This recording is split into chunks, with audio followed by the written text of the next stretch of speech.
This is the blanket stitch used in hand embroidery. It's also called the buttonhole stitch very commonly today. It can form a closed line of thick stitches, or you can open up and space the stitches farther apart for a different effect.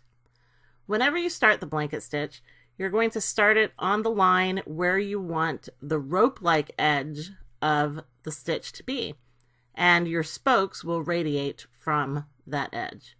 So start on the line and then take your needle down away from the line and back up on the line, as you can see in the video here. Take the working thread over the needle and pull through. The stitch will catch around the working thread and hold it in place. So down on the top line, bring your needle back up on the base line. You want to be over the working thread and then just pull your stitch through. You can change the look of the blanket stitch by changing the spacing between the stitches and also by changing the length of the spokes. So some can be higher, some can be lower. It depends on the look you want. Now when you take the stitch, if you come up inside the loop of your working thread, you'll always catch the stitch as you're supposed to. So you don't actually have to move the thread underneath the needle, as long as your thread is lying in a loop on your fabric like this and you come up inside that loop. You can also stab the stitch by taking the needle to the back of the fabric and pulling through and leaving a loop on the front, and then bringing the needle back up inside that loop. Stabbing the fabric works really well when you're working on a frame or in a hoop and your fabric is under tight tension. It works better this way than trying to sew the fabric. So take the needle to the back and leave a loop on the front, bring the needle back up inside that loop and pull through. And one last stitch here, down on the top line, up on the bottom line, inside the loop and pull through. To end your line of buttonhole, you just want to anchor that last stitch by taking your needle down just on the other side of it and pull through. And that is the buttonhole stitch. For more tips and techniques on hand embroidery, stop by and visit me at Needle and Thread.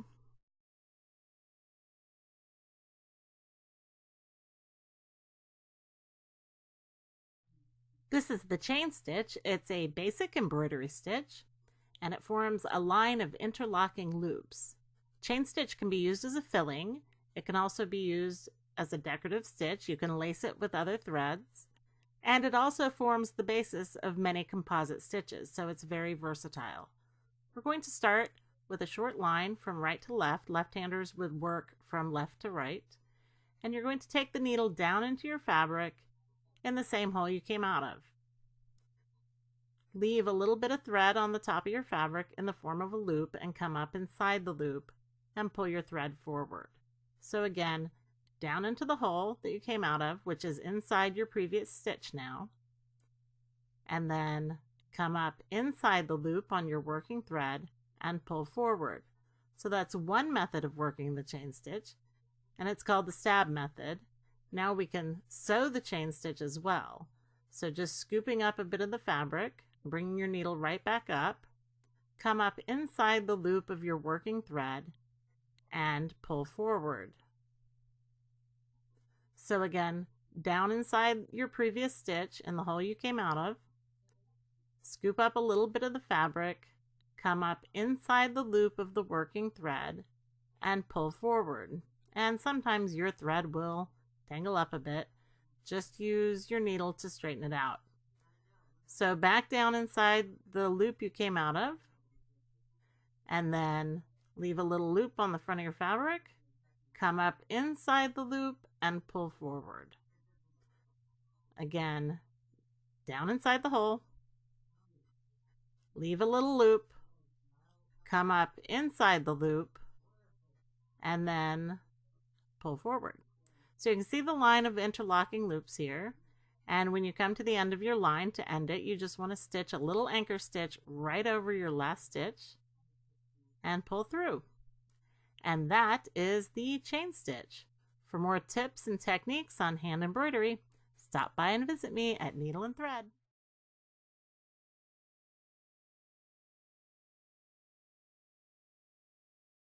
This is the detached chain stitch used in hand embroidery. It's also called the daisy stitch or the lazy daisy stitch, and it creates a petal.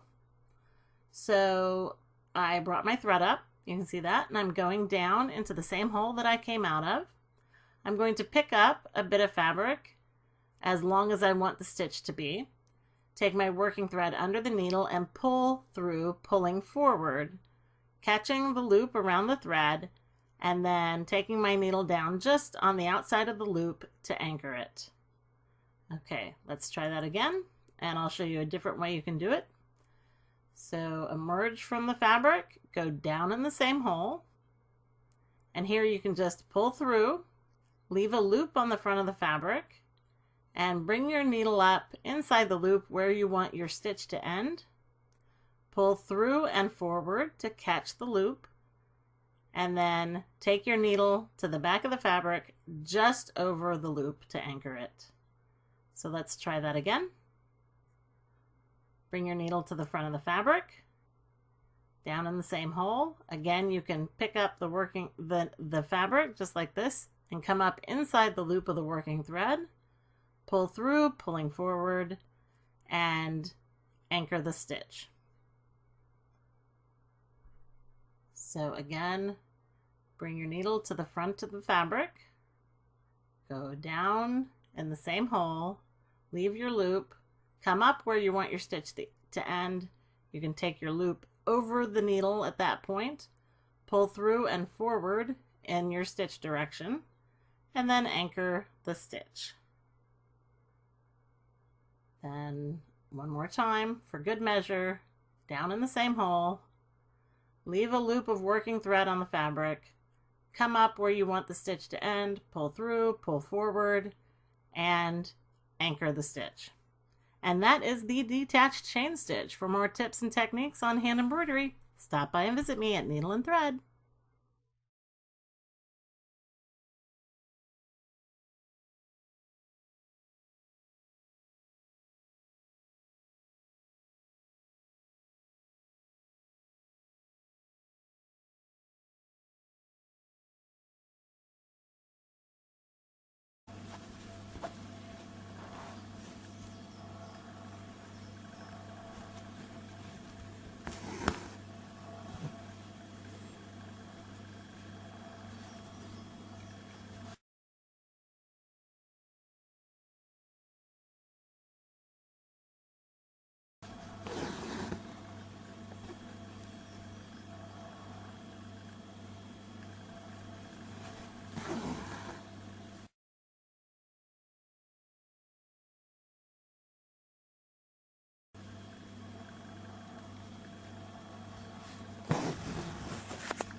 Today we're going to learn how to make the French knot. French knots can be used effectively to create flowers, the center of flowers, and anywhere you want a little dot on your fabric. To make my French knots, I'm using a milliner needle, which is slightly different from your regular embroidery needle. You can see that the regular embroidery needle has a longer eye, and the eye is slightly bigger than the shaft. On a milliner needle, the key is that the shaft here is the same width as the eye, which makes it easier to pass through the knot. So you're going to start by bringing your working thread up to the front of the fabric here, holding on to it with your non-stitching hand. Place your needle against the working thread, and then wrap your thread around the needle twice. Take the tip back down next to where you came out, but not in the same hole, just right next to it. And then holding on to the working thread, supplying a little bit of tension, you want to pull your needle through the knot. And don't let go of the thread yet. Hold on to it. And then as you get close to the end, you can let go of the thread. So let's do that again. We're going to bring the thread to the front of the fabric, hold on to it with your non-stitching hand and place the needle against it. Wrap around twice. Move the tip of the needle down and around next to where you just came out. Leave a little space in the fabric. Hold on to the working thread. You don't have to yank it, just hold it. And then pull your thread through. And as you come close to the end, let go. Now you don't have to keep a lot of tension on that working thread. You just want enough that you hold the shape of the knot so that it doesn't fall out of shape, and so that the thread passes through easily. If you have too much tension, you're going to choke the needle and it won't be able to pass through. So again, here we go. We're holding on to the working thread. We're going to pull the needle through. Then as we get close to the end, just let go. So again, come up in your fabric, hold on to the thread, wrap it around the needle twice, bring the tip down next to where you came out, but not in the same hole. Hold on to the working thread and pull through.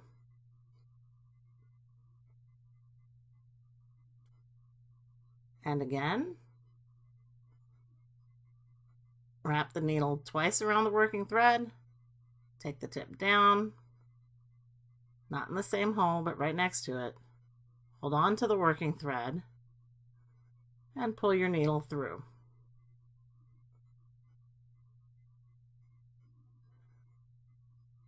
French knots take a little bit of practice, but once you get the hang of working them, they're actually really easy. And you'll find that they work out for all kinds of things. I've even used them for lettering. So they're a neat little stitch. And you can cluster them together, make pictures out of them. You can use them for stippling all over your embroidery. All right, let's do it one more time. Bring your thread to the front. Wrap it around your needle twice. The tip goes down next to where you came out.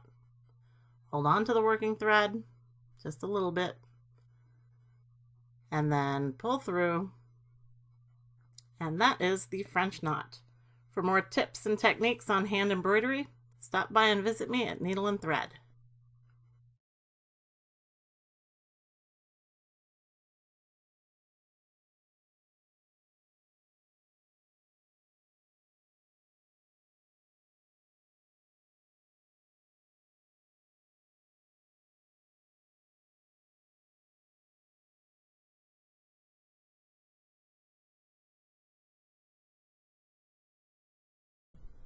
This is turkey work, or the Giordis knot. Giordis, I think that's how it's pronounced. In any case, it's a turkey work, and turkey work creates a plush pile on the top of your fabric. It's great for dimensional stitching and stump work. So we're going to start with a little 1/2 inch tail sticking out of the fabric. There's no knot in that thread, it's just the tail sticking up. Then I'm coming up to the left of the tail and going down to the right of the tail to make a little straight stitch right in front of the tail, and that locks the tail in place.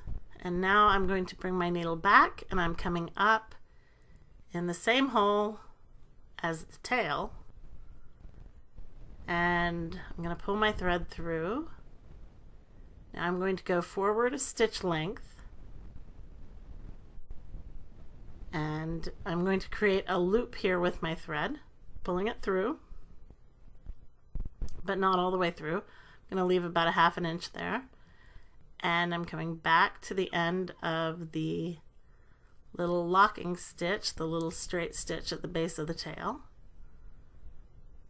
and I'm going to take another little stitch here in front of the right leg of that loop. And these little stitches lock those loops in place. So there they are. So we have a tail and a loop, and now I'm going to make another loop by coming up in the same hole as the last loop ended in, and go forward about a stitch length and make a little loop. And now I'll lock that loop in place with another one of these little locking stitches. I don't know if they're actually called locking stitches, that's what I call them. It's okay to call them that. Okay, there they are. Now I'm going to make another loop, coming up in the same hole that the last loop ended in, going forward to the right of the locking stitch, and now backwards to the end of the last locking stitch, and taking a small stitch in front of the right leg of the last loop. I'm using 6 strands of cotton here. It's just regular DMC 6-stranded cotton. I like to use stranded cotton for the turkey work because it creates a nice plush pile the more strands that you use, but you can really use any kind of thread. Still, I like the stranded cotton for this. So there's my locking stitch, and that's going to end my first row. For the second row, I'm working it as well from left to right, but I'm alternating the placement of the stitches so that the loops are offset with the row before. And I'm starting with actually not a loop with the locking stitch there, so I'm just getting my needle there where I can see it, pulling through to make that little straight stitch. Now I'm going to start with the first loop of the second row. And the closer you make your rows and the smaller you make your stitches, the better the pile created by the turkey work.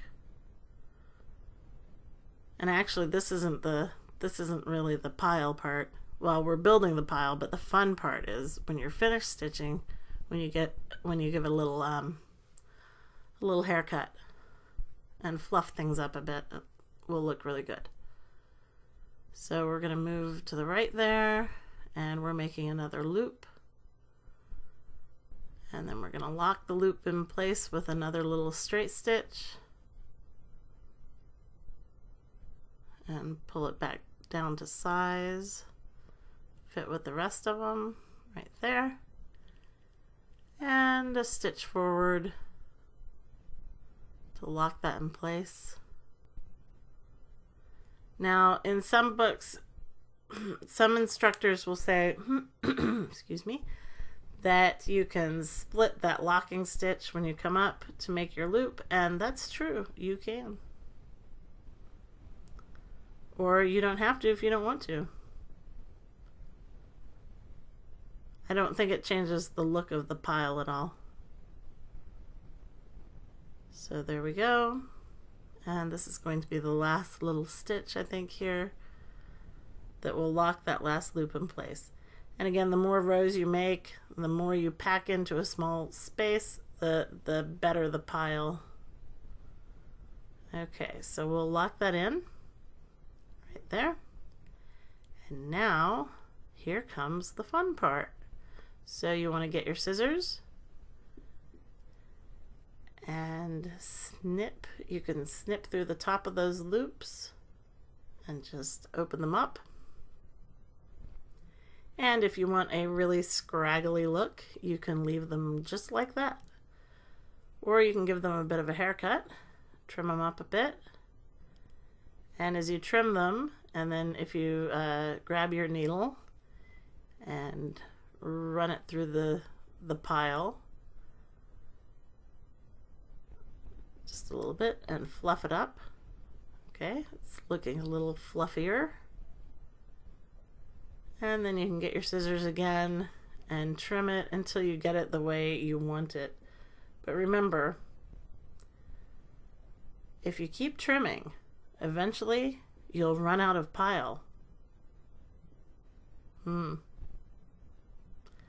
Alright, so trim it, fluff it, and try to arrange it the way you want. If you have a little eyebrow brush or a little eyebrow comb, they're perfect for working through the pile, and that will kind of split up the plies on the threads, which will make it even fluffier. So I'm going to trim it one more time here. You can also trim in a shape, you know, lower on the sides, higher in the middle. And there it is. Brush everything away, and that is turkey work.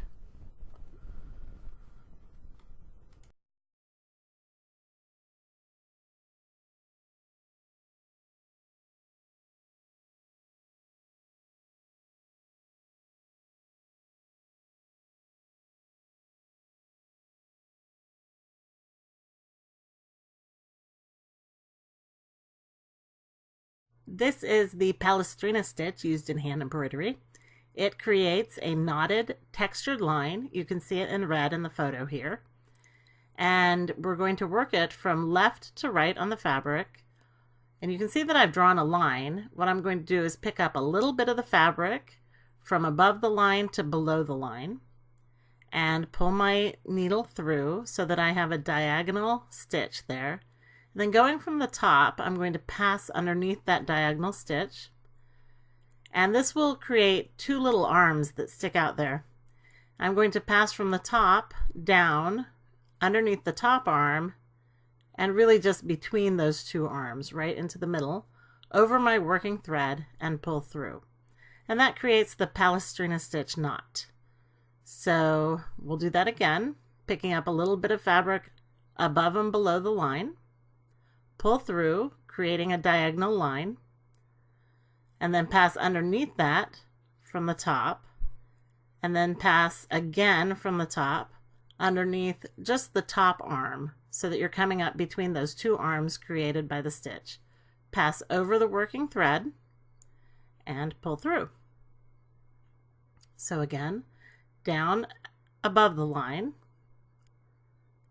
and then up in the fabric below the line, picking up just a little bit of fabric, and then passing from the top, go underneath the diagonal stitch, and then passing from the top again, go underneath the first arm. You can see pulling that back, the two arms, and you're just going right through that passage between the two of them.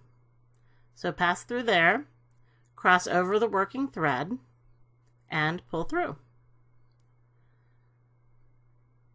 You can also stab the stitch by just taking your needle to the back of the fabric above the line and bringing it to the front below the line. Then again, pass under the stitch from the top and then go back around and pass under the first or the top arm between the two arms formed over the working thread and pull through. If you keep your thread in a loop on the fabric, you don't really have to move it underneath your needle. You can just come up within the loop of your working thread. So pass under the diagonal, then up again to pass between the two arms, over the working thread, and pull through. And we'll do it one more time. This time we'll sew it. So pick up just a little bit of the fabric, pull through, pass under the diagonal, pull through, then pass from the top underneath the first arm, or between the two arms created by the stitch, over the working thread and pull through. To end, just take your needle to the back. And that is the Palestrina stitch. For more tips and techniques on hand embroidery, stop by and visit me at Needle and Thread.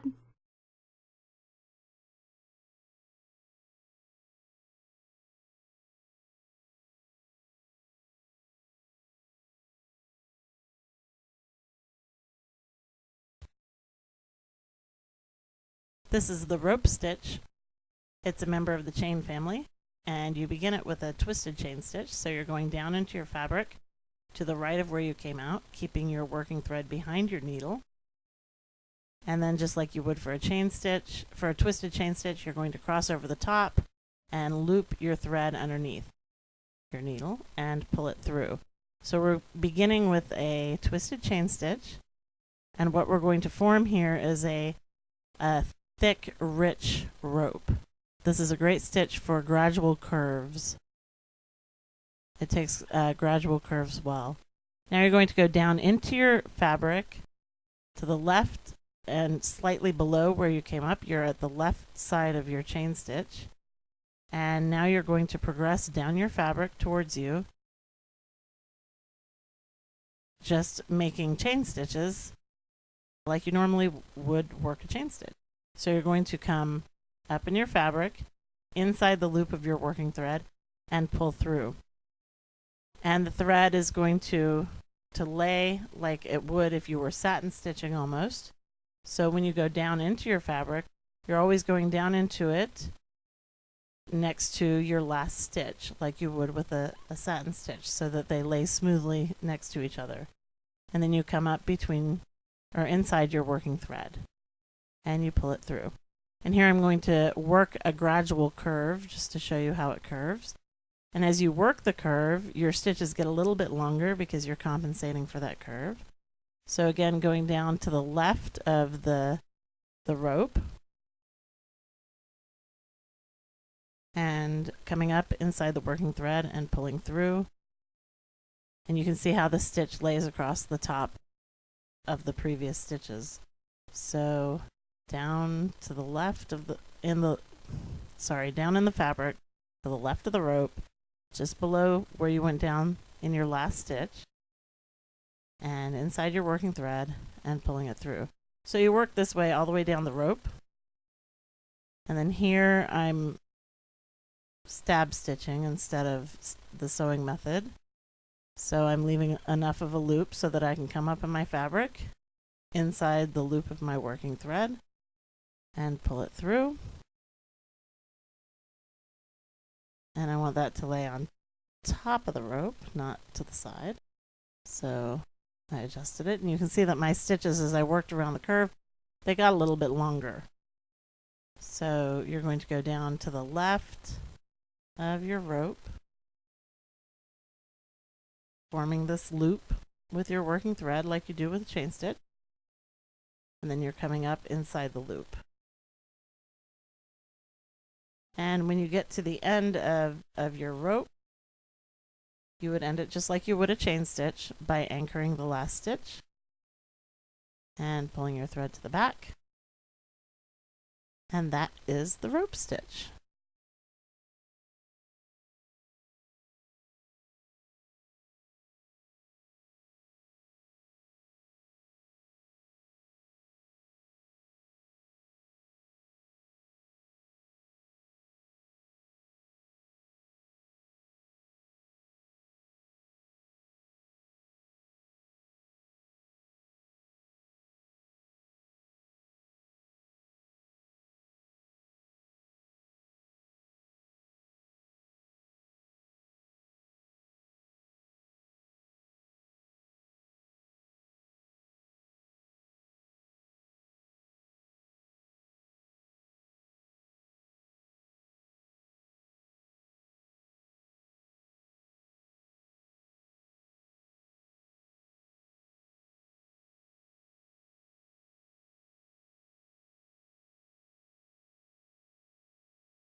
This is the stem stitch used in hand embroidery. It is a terrific outlining stitch. It makes a beautiful rope-like line. And it also takes tight curves very well, so it's excellent for detail work. And it's such a versatile stitch that you can even use it for filling by working rows of stem stitch close together, and you can even achieve a shaded look by changing your shades. So the video today is a little bit long, but what I want to show you is the stem stitch worked all the way around this rectangle, keeping the twist of the stitch consistent and working sharp corners. So we're going to start by working from left to right on the base of the rectangle. You want to start by taking a stitch length forward, then bringing your needle up about halfway between the beginning and the end of the stitch, keeping your working thread below the needle. Pull through, and now for your next stitch you're going to go a stitch length forward. You're going to bring your needle up at the end of the previous stitch and pull through, always keeping your working thread below your needle while you're working from left to right. So pull through, go forward a stitch length, come up at the end of your previous stitch, keep the working thread below the needle and pull through. You can also use the sewing method by taking your fabric up in kind of one scoop and pulling through, as long as you keep your working thread below your needle. The sewing method goes very fast when you're working with stem stitch.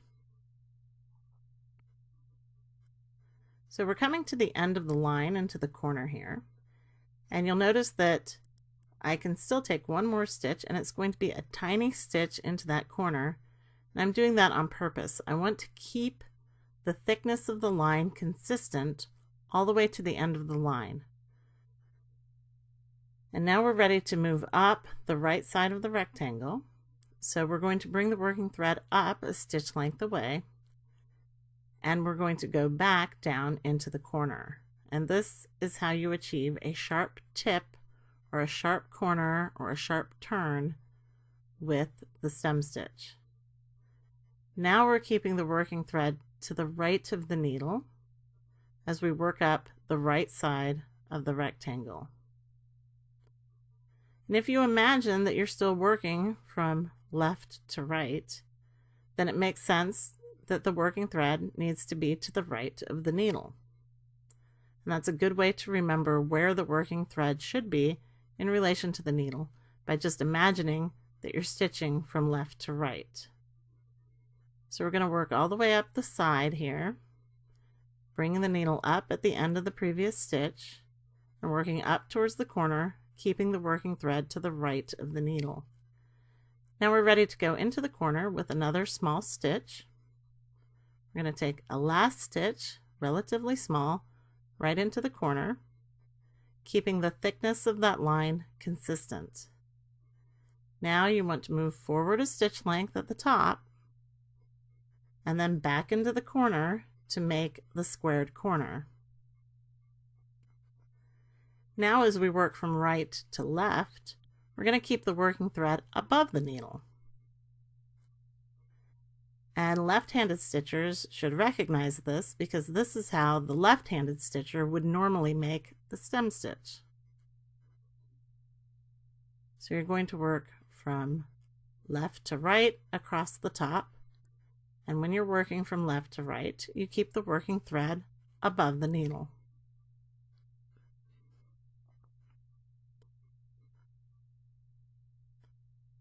So going forward, coming up at the end of the previous stitch, the working thread is above the needle, pulling through, and working over to the end of the top of the rectangle. So there we go, and one more tiny stitch into the corner finishes that. So let's look at what we have. Notice that the twist on these stitches is the same all the way across here, all the way across the base, and going up the side, and across the top of the rectangle. Now we're going to work down the left side of the rectangle, taking a stitch length forward and coming back into the corner, coming up halfway between the beginning and the end of the stitch, and keeping the working thread to the left of the needle. So forward, the needle comes up, the working thread is to the left, and we're going to work down the line this way. Now there are a couple other considerations when you're talking about stem stitch, but and one of those is the twist of the thread that you're using, but you'll have to visit the blog to read about that. So there you go. Coming back down into the corner.